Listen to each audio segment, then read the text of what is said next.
Good afternoon, ladies and gentlemen, and welcome to another episode of the Daily Friend Wrap. I'm your host, Lorimer, today joined by Terence Corrigan. Let's get into the news stories of today. And the first one we're going to talk about is, Terence, this is something that's been on your mind a little bit, which is President Ramaphosa's endorsement of non-racialism. Now, let's just be a little clear before we get into this. The ANC has had a habit of always, at least in theory, claiming that they are in favor of non-racialism. However, when they say non-racialism, they often seem to mean the opposite, meaning race laws and that kind of stuff. But in this case, I think the president is perhaps speaking with a slightly different tone. During the debate on the opening of the Parliament, the address to Parliament, which went on after Ramaphosa gave his speech, he said, "Non-racialism is not a concession; it's not an act of charity." He also went on to say, "We must not allow our work to be derailed by sowers of disunity. The name-calling, race-baiting, and ethnic chauvinism we have seen in the course of this debate has been regrettable." And what he's referring to there, at least in part, is some of the incredibly racially charged and sort of ethnically charged attacks spewed out in Parliament by members, particularly of the EFF and MK. And I'm thinking, I did hear a story that apparently an MK MP had shouted from the benches when Ramaphosa was speaking, "Go back to vendor," perhaps giving an idea of the flavor of this stuff. And then, of course, there was all of the white bashing stuff that came out of the MK and the EFF. So not entirely unusual for our Parliament, considering the rhetoric been going on there. But I must say, Terence, very nice to see the president sort of stamping down on this a bit. What do you make of this? Yeah, look, I think it's important to just put some background there that the ANC has, well, certainly for like the last 50 years, is at beating strains.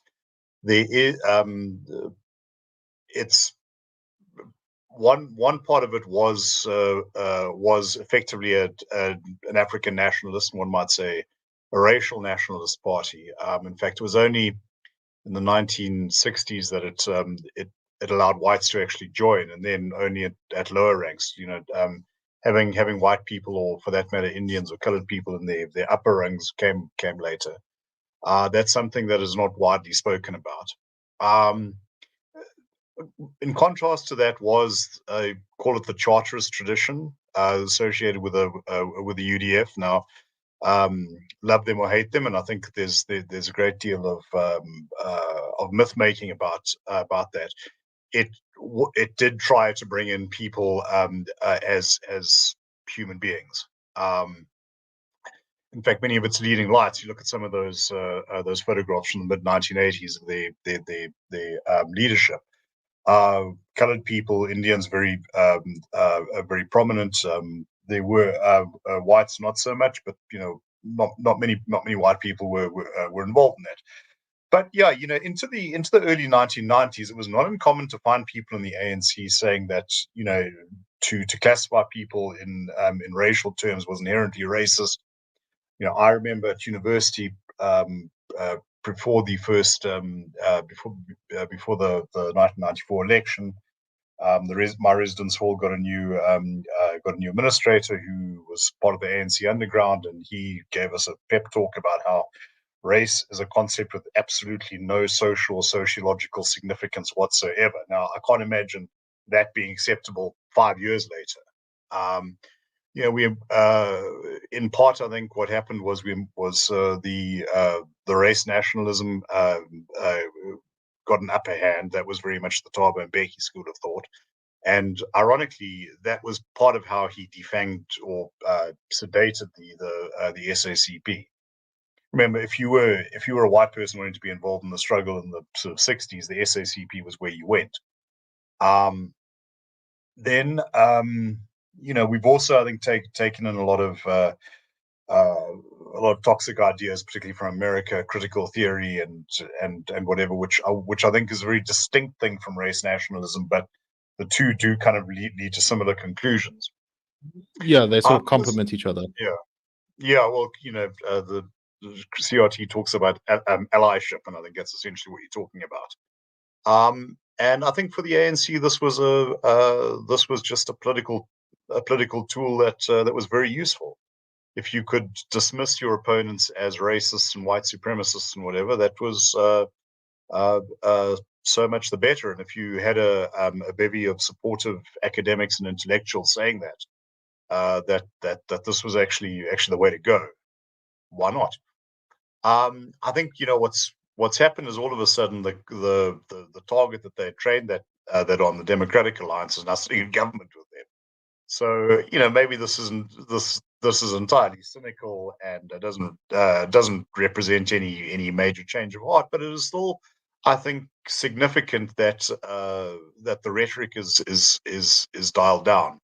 And for those people who read my column on Monday, I paid tribute to one of the more colourful and controversial characters in our politics, Gayton McKenzie, for his spirited defence of destem. Now, let me say, I don't actually have much emotional investment in any part of the national anthem, but I think what is important to note there is that this is one of these cobbled together symbols that brought together different traditions and different nationalisms, and the EFF wanting to expunge part of it. What they were doing is pointing at one part of the population and saying, you don't really belong here. Your history is to be taken out. And I think what Minister McKenzie was saying was that no, we are who we are, and there's lots of it's messy, it's untidy, but we either make a go of it together, or Martin Luther King said, we'll either live together or perish apart as fools, or something to that effect. And I think that's essentially where we've gone. So yes, I think that irrespective of where this comes from, it is something to be applauded. Very definitely. I remain somewhat skeptical of the ability of the Government of National Unity to make very significant advances when it comes to the sort of material conditions of South Africans. I do think that it could potentially add to a deracialization of our public debate, and that at least the sort of centrist parties will increasingly stay away from that kind of rhetoric as it becomes more and more a space owned specifically by the EFF and the MK party. And that's where it should very much stay, because it has been the great poison of South African history that has damaged our country for many, many, many, many decades, centuries even. And the sooner we conquer it as a beast, the better. Look, I just like to go ahead. Like add something to that. If one remembers back to the immediate transition period, look at the delegations that the ANC sent to those early talks. They were multicolored. I think if memory serves, Joe Slovo actually got more votes at one conference than any other delegate. Whatever may be said about the ANC, and believe me, there's a lot that can be said that's not complimentary. In some ways, it really did walk the walk on this at that time. And I think something that has enabled this this insidious racialization to catch hold, and for all sorts of fellow travelers and bad actors to pile on. Think of the diversity industry, for instance. I've often said that's capitalism that's sort of run wild. All they're doing is asking for you to pay them to tell you how you don't feel bad. Is the worst robber baron of the Dickensian era couldn't come up with something like that. But yeah, I think at that time, many of the ANC's leaders actually did, on a daily basis, interact with people who came from a different cultural background, even if their politics was very similar. And Yes. I think that those increasingly drifted away from that. So this is another way to open those channels.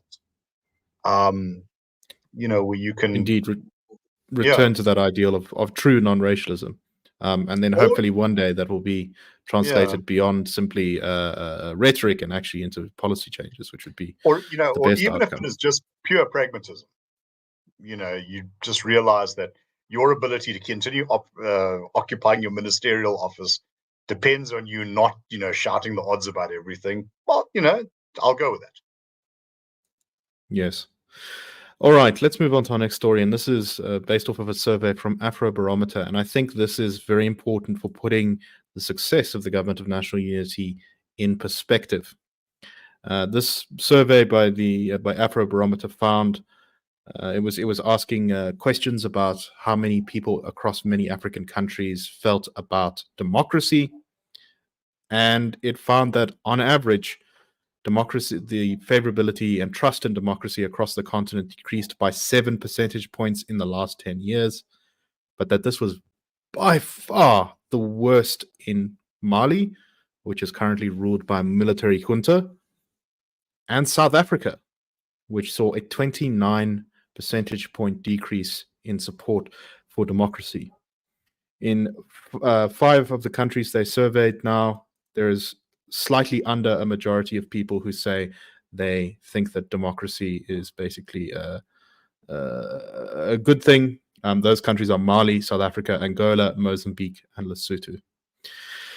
Now, it is worth pointing out that I think it's, I often have problems with comparing African countries to each other because, while they're all grouped together as sort of one thing, there's an enormous amount of difference in everything from the structure of the society to the economy to the politics to the religion to everything between Mali and South Africa. Mali has a long history of unstable governments and military coups, whereas South Africa doesn't. One-party dominance maybe, but not military coups. Also, some other interesting details, though, which is that while a lot of people seem to be kind of turned off by the phrase democracy, when you actually sort of dig into it, a majority, 2/3 majority say they are against military governments, and 80% of Africans surveyed across the continent say they were, quote, against one-man rule, and 78% said they were against one-party rule. So I think this is quite interesting because it seems like people are against democracy, but they're even more against everything else, which is quite interesting because I think that suggests how a lot of people hoped that democracy would be kind of be a cure-all for people's troubles, and I suspect that's why its popularity has plummeted in South Africa. What do you make of this, Terence?